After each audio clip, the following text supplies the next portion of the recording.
오늘은 차세대 주일입니다.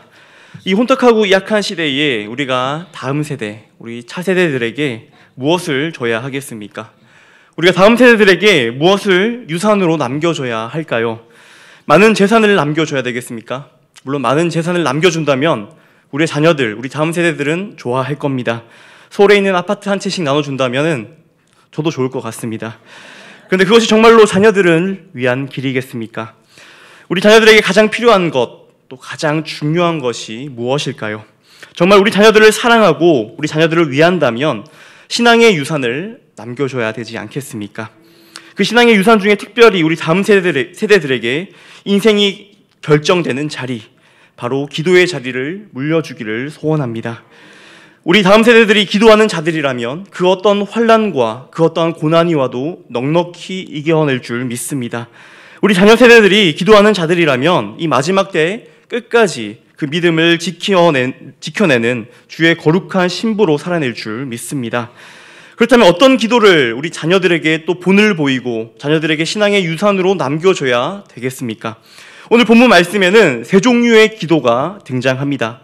외식하는 기도, 이방인의 기도, 그리고 골방에서 하는 은밀한 기도가 등장합니다. 그중 첫 번째 등장하는 기도는 바로 외식하는 기도입니다.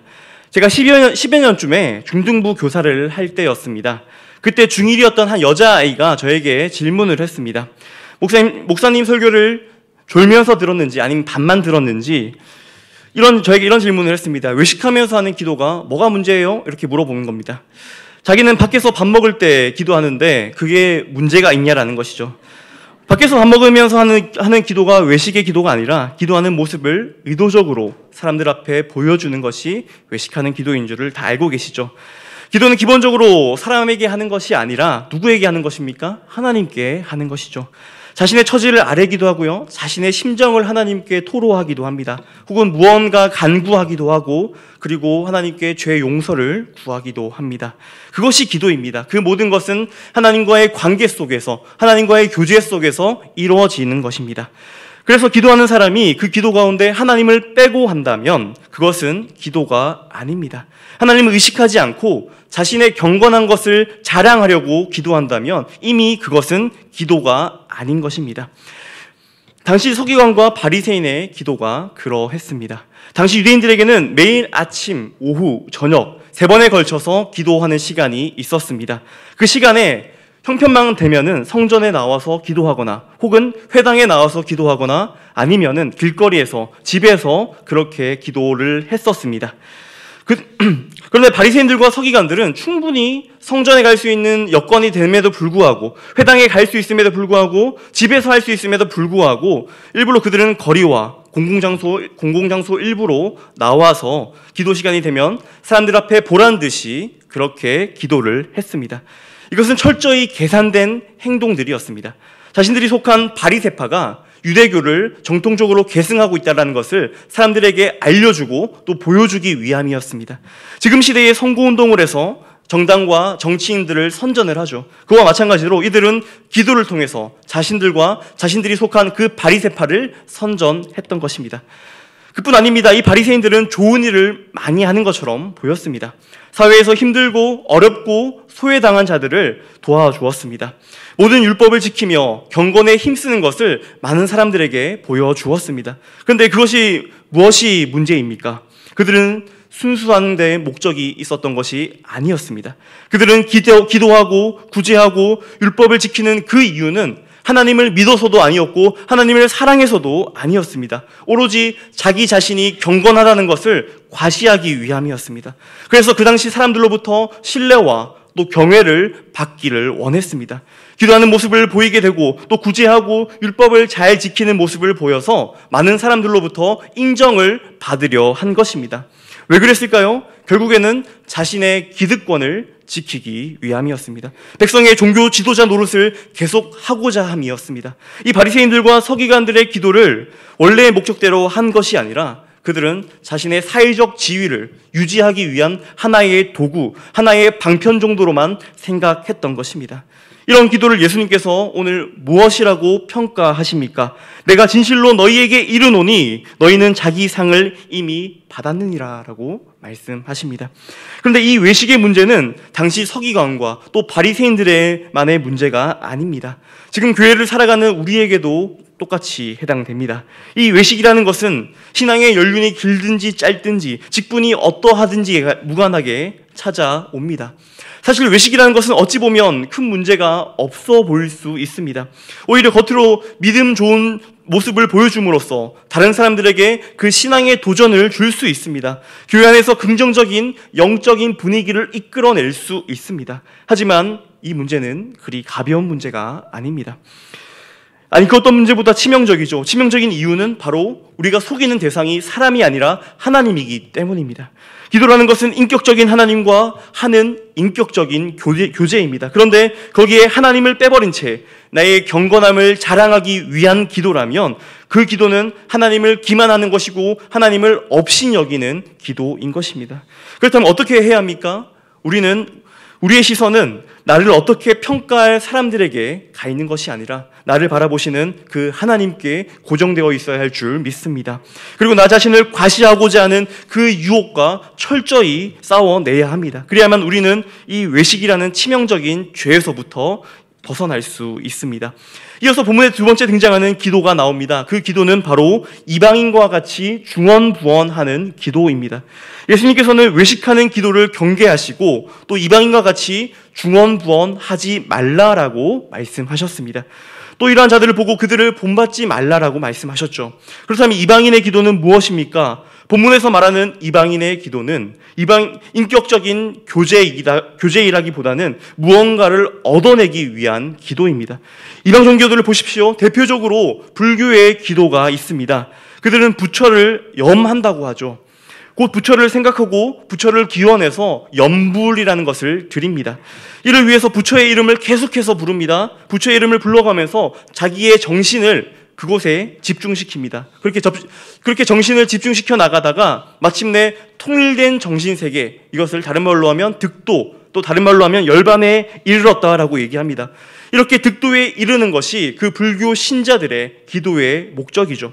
이슬람 또한 마찬가지입니다. 그들은 하루에 5번이나 기도합니다. 그런데 그 기도의 내용은 전혀 없습니다.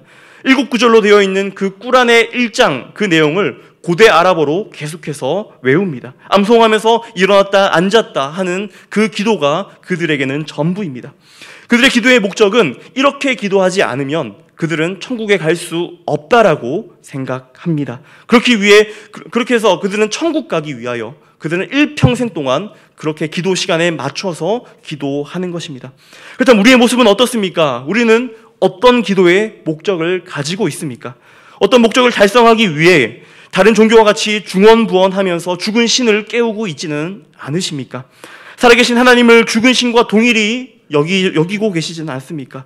또한 하나님을 저 멀리 계신 분으로 그쯤으로 생각하고 계시지는 않습니까? 우리는 살아계신 하나님을 믿습니다. 이 살아계신 하나님을 믿는다는 고백은 우리가 매주 사도신경을 외우면서 고백하고 있죠. 그런데 우리는 이 살아계신 하나님을 종종 느끼지 못할 때가 많이 있는 것 같습니다. 그래서 우리의 기도가 이방인의 기도처럼 종종 중언부언하는 기도가 될 경우가 있습니다. 한번 내가 하는 기도를 한번 곱씹어 보십시오. 무언가를 얻기만 위해서 기도하고 계시지는 않으십니까? 세상의 가치관으로 세상의 성공과 세상의 만족과 세상의 소망을 구하고 있지는 않으십니까?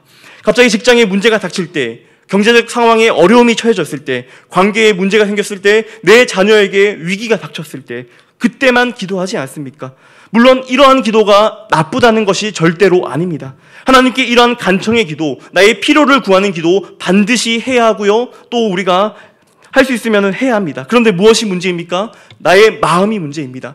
나의 중심이 문제입니다. 나에게 어떠한 필요가 없고 혹은 나에게 어떠한 문제가 있을 때만 기도한다면 그 마음의 중심이, 그 마음이 진정으로 하나님께 바르게 향해 있느냐는 것이죠.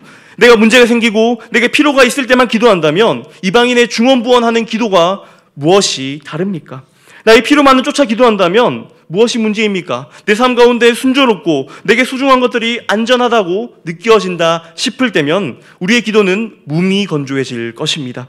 기도할 필요를 느끼지 못하는 것이죠. 어째서 이렇습니까? 어째서 우리의 영적인 상태가 이렇게 되어버렸습니까?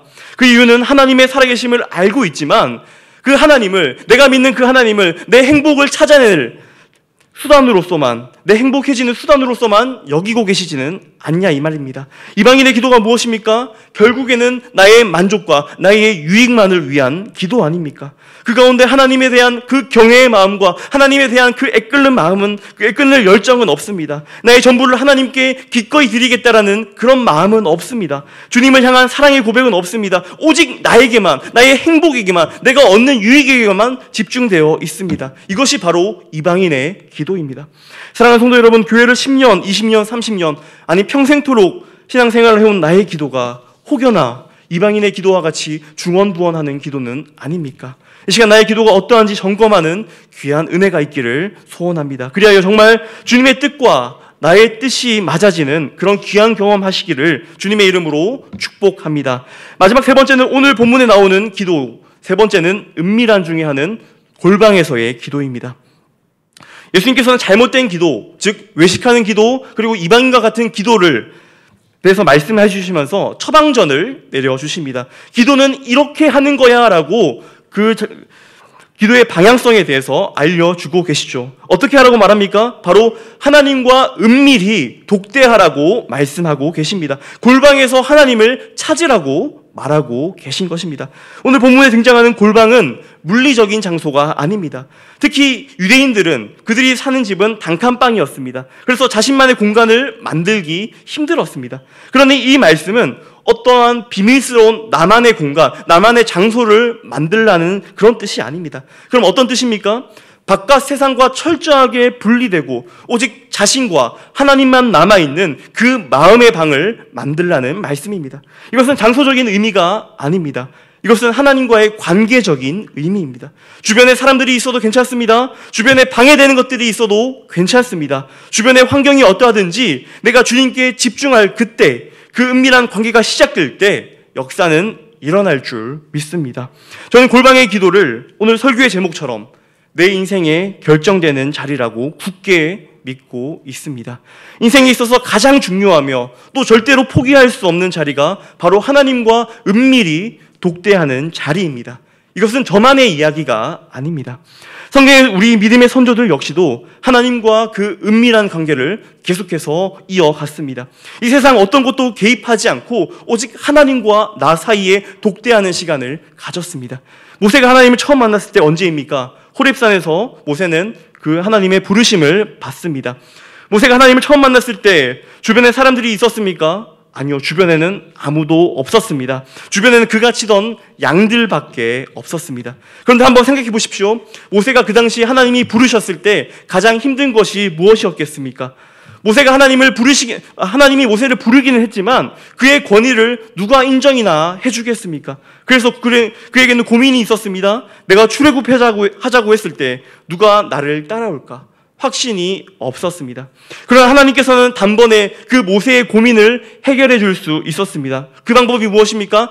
수많은 사람들 앞에서 모세야, 모세야 이렇게 부른다면은 그 모든 고민들은 해결될 것입니다. 그 권위 문제도 해결될 것입니다. 그런데도 하나님은 지금 모세를 어떻게 부르고 계십니까?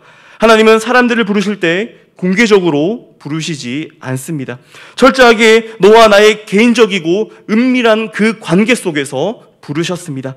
그래서 모세를 부르실 때에 아무도 없을 때 은밀히 부르셨죠. 그리고 은밀한 중에 하나님을 만난 그 모세는 그 외의 모든 길을 하나님이 선히 인도하셨습니다. 엘리야는 어떻습니까? 엘리야가 바알과 아세라 선지자 850명과 싸워 이기고 탈진하고 있는 그 상황에서 로뎀나무 아래에 누워가지고 하나님께 죽기만을 구하고 있을 그때에 하나님은 그 엘리야를 먹이시고 또 입히시고 하나님께서는 미세한 음성으로, 세미한 음성으로 위로하고 계십니다. 하나님은 세상 속에서 수만 가지 소리 가운데서가 아니라 세밀한 음성으로, 그 은밀한 모습으로 하나님은 우리와 만나기를 즐겨 하십니다. 예수님은 또 어떻습니까? 예수님께서 십자가 지시기 전에 가장 결정적인 그 순간 어떻게 하십니까? 바로 겟세마네 동산에 올라가셔서 기도하시죠. 그곳에서 예수님께서는 다가오는 그 십자가, 자신의 십자가 죽음에 대하여 오직 예수님은 하나님께 기도할 뿐입니다. 예수님의 공생의 사역에서 가장 그 결정적인 순간 예수님은 다른 것 하지 않으시고 하나님과 은밀히 독대하는 시간을 가지셨습니다. 하나님의 말씀이 이루어지는 것은요, 하나님과의 우리들과의 관계가 회복되는 그 조용한 순간, 하나님과 은밀히 독대하는 그 순간 회복됩니다. 그 조용한 순간 하나님의 역사가 일어날 줄 믿습니다.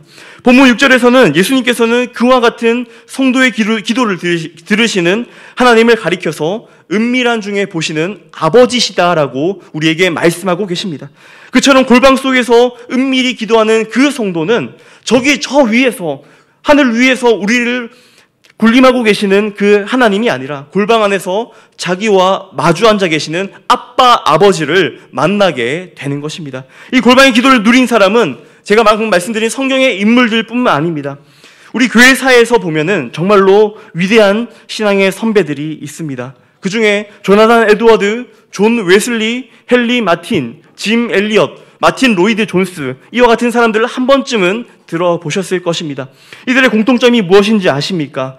그것은 한 사람이 그들의 신앙에 엄청난 영향을 주었다라는 것입니다. 그 한 사람의 책 한 권이 그들의 신앙 전체를 뒤흔들었다는 것입니다. 그들의 삶의 변화를 일으켰습니다. 그들의 기도의 롤모델로 삼았습니다. 그 사람이 누구입니까?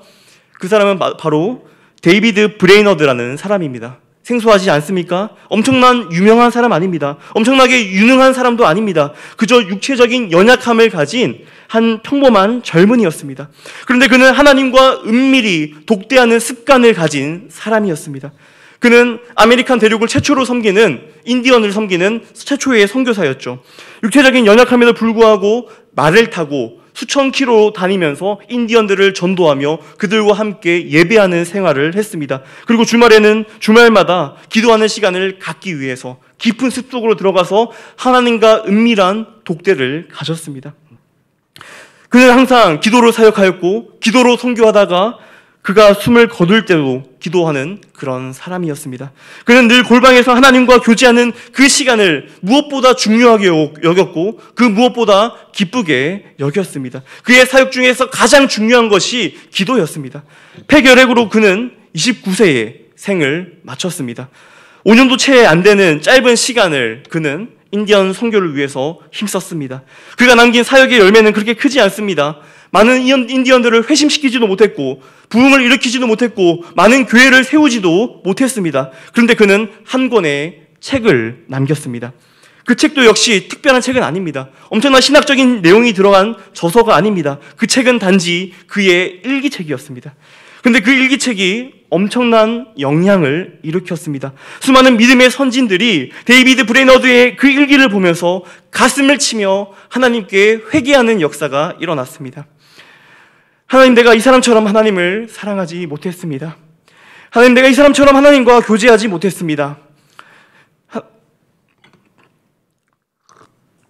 하나님, 내가 이 사람처럼 하나님께 기도하지 못했습니다. 우리가 볼 때 기라성 같은 그 믿음의 선배들이 그가 쓴 일기를 보면서 영적인 각성을 하기 시작했습니다. 그리고 그러한 영적인 각성들을 통해서 영국 웨일즈 지역과 미국 전역에 부흥의 역사가, 부흥의 불씨를 일으켰습니다. 여러분들은 어떻습니까? 여러분들은 하나님과 이 골방에서 지금도 은밀하게 만나고 계십니까? 데이비드 브레너드와 같은 그 기도하는 시간을 여러분들 인생 가운데서 가장 중요하게 여기고 계십니까? 우리 다음 세대들에게, 우리 자녀 세대들에게, 내 자녀에게 그 기도의 유산을 남기고 계십니까? 사람들이 하나님과 은밀히 독대하지 않는 가장 큰 이유는 시간이 없다라고 이야기합니다. 예, 맞습니다. 지금 이 시대를 살아가는 우리가 얼마나 많이 바쁩니까? 생계를 이어가는 일이 정말로 바쁩니다. 그런데 그 시간 말고 다른 시간들은 어떻습니까? 맛집을 찾아가기도 해야 되고 예쁜 카페도 가야 합니다. 뉴스도 봐야 합니다. 스포츠도 봐야 하고 유튜브도 찾아봐야 합니다. 사람들과 통화도 해야 하고 카톡도 해야 하고 영화 드라마도 챙겨봐야 합니다. 송가인 임영웅 나오는 트로트 프로그램도 찾아봐야 합니다. 우리는 바쁘다는 핑계로 하나님과 갖는 그 은밀한 시간들을 멀리하고 있지는 않습니까? 사람들과 만나서 교제하고 문자도 주고받고 사람들과 깊이 통화하면서 사람들과 교제할 시간은 있는데 정작 하나님과 교제할 시간이 없다라는 것은 나에게 어떠한 문제가 있는 것이 아닙니까? 시간이 없다는 것이 아니라 사실 하나님께 내어드릴 내 마음이 없는 것 아닙니까? 사람에게 내어줄 시간은 있는데 하나님께 내어드릴 시간은 없다는 것은요, 그것은 내 신앙의 위기가 찾아왔다는 알람입니다. 주님을 사랑하는 내 마음이 식어졌다는 것입니다. 이 골방을 사수하는 것은요, 전투입니다. 그냥 전투가 아니라 내 인생에 있어서 가장 치열한 영적인 전투입니다. 더 재밌는 것으로, 더 자극적인 것으로, 더 쾌락이 추구하는 것으로 이 세상은 나에게 끊임없이 밀려 들어옵니다. 그것으로 인해서 골방에서 주님을 만날 그 기회를 빼앗기지 마시기 바랍니다. 명심하십시오. 사단은 우는 사자와 같이 삼킬 자를 두루 찾아다니며 오늘도 우리를 삼키려고 하고 있습니다. 그것들은 우리 바로 옆에 서서 하나님과 우리 관계를 어떻게 해서든지 끊으려고, 단절시키려고 모든 수단을 동원합니다. 이 영적인 싸움은 쉽지 않습니다. 하지만 우리는 이 영적인 싸움에서 반드시 이겨내야 합니다. 잠시라도 세상을 향한 눈과 귀를 닫고 하나님께 집중하여서 이 영적 전쟁 가운데서 승리하시는 은혜가 있기를 주님의 이름으로 축복합니다. 사랑하는 성도 여러분, 이곳에 있는 모든 분들이 한 번쯤은 사랑을 해보셨을 것입니다. 우리는 보통 사랑하는 사람들을 끊임없이 생각하죠. 사랑하는 연인 관계서든지 혹은 부모가 자식을 그렇게 사랑합니다. 그리고 사랑하는 사이라면 가능한 만나려 하고 가능한 늘 보고 싶은 것이 그 사랑하는 사람의 마음인 줄 믿습니다. 저 역시도 그렇습니다. 제 핸드폰에는 제 아들과 딸의 사진이 수천 장이 들어 있습니다. 그렇게 보고 또 봐도 질리지가 않습니다. 하루 종일 봐도 또 자고 있는 모습을 보고 있는 것이 부모의 마음인 것 같습니다. 연인 간에도 마찬가지죠. 사랑하는 사이라면 늘 만나고 싶고 늘 보고 싶어 하는 것이 정상적인 연인 간의 관계입니다. 연인 간에 나는 너를 사랑하는데 별로 보고 싶지는 않아, 이렇게 한다면 그 말은 거짓말이 아닙니까? 사랑하는 사람이 있다면 어떻게 해서든지 기필코 만나려고 하고 보고 싶어 하는 것이 정상입니다. 그렇다면 우리와 하나님과의 관계는 어떻습니까? 단순히 종과 주인의 관계입니까? 사장과 종업원의 관계입니까? 아니요. 성경 전체를 통틀어서 우리에게 하나님과 우리의 관계가 사랑의 관계라고 끊임없이 말하고 있습니다. 나의 사랑, 나의 어여쁜 자라고 나를 부르고 계십니다. 나를 주의 신부라고 부르고 계십니다. 우리가 골방에서 은밀히 하나님과 독대하는 것은요, 내가 하나님께 드릴 수 있는 최상의 사랑의 표현입니다. 여러분들은 하나님과 그 은밀한 독대가 기다려지십니까? 하나님과 끊임없이 만나고 싶으십니까? 혹시 그렇지 않다면 내가 정말로 하나님을 사랑하는 그 사랑이 식어져 버린 것이 아닌지 점검해봐야 할 때입니다. 우리 신앙에서 1순위로 회복해야 하는 것은 골방에서의 기도입니다. 은밀하게 이루어지는 하나님과의 독대입니다. 이 골방에서 하나님께 기도하는 것은요, 하나님을 인정하는 행위이고 하나님의 살아계심을 인정하는 행위입니다. 우리가 하나님을 인정할 때에, 우리가 하나님의 살아계심을 고백할 때에, 그때에 하나님께서는 절대로 우리를 모른 척하지 않으실 것입니다. 결국 우리가 은밀히 하나님과 교제하는 이 영적인 기도는 호흡과도 같습니다. 영적인 호흡과도 같습니다. 우리는 호흡하지 않으면 죽듯이 하나님과 그 은밀한 시간을 가지지 않는다면, 우리는 골방에서 하나님과 독대하지 않는다면 우리는 영적으로 점점 더 시들어갈 수밖에 없습니다. 겉으로는 멀쩡해 보이고 겉으로는 신앙생활 잘하는 것처럼 보일 수 있습니다. 다른 사람을 속일 수 있습니다. 심지어 나 자신조차 속일 수 있습니다. 하지만 우리는 하나님을 속일 수는 없습니다. 제 아무리 위대한 사역자라 할지라도, 제 아무리 뛰어난 설교자라 할지라도 하나님과 독대하지 않는 사역자, 하나님과 독대하지 않는 설교자는 아무런 힘이 없습니다. 사역자만 그렇습니까? 아닙니다. 주의 몸된 교회가 진정으로 필요로 하는 것이 무엇입니까? 우리 진교교회가 진정으로 필요한 것이 무엇입니까? 풍부한 재정입니까? 더 나은 시스템입니까? 더 좋은 교육입니까? 더 좋은 환경들이고 탁월한 방법들입니까? 예, 물론 그런 것들이 있으면 좋겠죠. 그런데 말입니다. 교회가 진정으로 필요한 것은, 우리 진교교회가 진정으로 필요한 것은 하나님이 쓰실 수 있는 기도의 사람인 줄 믿습니다. 하나님께서는 인간들처럼 어떠한 방법에 연연하지 않으십니다. 하나님은 돈이나 환경에 지배받으시는 분이 아니십니다. 하나님께서는 기도하는 사람에게 집중하시며 오늘도 기도하는 사람을 지켜보고 또 찾고 계십니다. 하나님과 은밀히 독대하지 않는다면서 어떻게 봉사할 수 있습니까? 어떻게 교회 일을 할 수 있습니까? 하나님과 은밀히 독대하지 않으면서 하는 나의 모든 행위는 그때는 신앙생활이 아니라 종교행위가 되어버릴 수가 있습니다. 오늘 본문에서 바리새인과 서기관들이 그렇게 하지 않았습니까? 바리새인과 서기관들은 최고의 종교인들이었습니다. 그들은 구제와 금식과 기도가 그들에게 생활화된 그런 자들이었습니다. 그런데 그들이 없는 것이 하나가 있었는데 그것이 바로 골방에서 하나님과 은밀히 교제하는 것, 그것이 없었습니다. 사랑하는 성도 여러분, 우리 인생이 결정나는 곳이 어디입니까? 우리 인생이 결정나는 곳은 우리 삶의 최전방이 아닙니다. 우리가 살아가는 현장, 직장이나 가정 혹은 학교에서 우리의 삶이 결정되는 것이 아닙니다. 인생의 최후방인 하나님과 은밀히 독대하는 그곳, 골방에서 이미 우리의 인생은 결정됩니다. 우리의 인생은 골방에서 하나님을 만나지 않는다면, 하나님과 은밀히 독대하지 않는다면, 나 혼자 있을 때 하나님을 찾지 않는다면 우리의 삶은 절대로 승리할 수도 없고 성공할 수도 없습니다.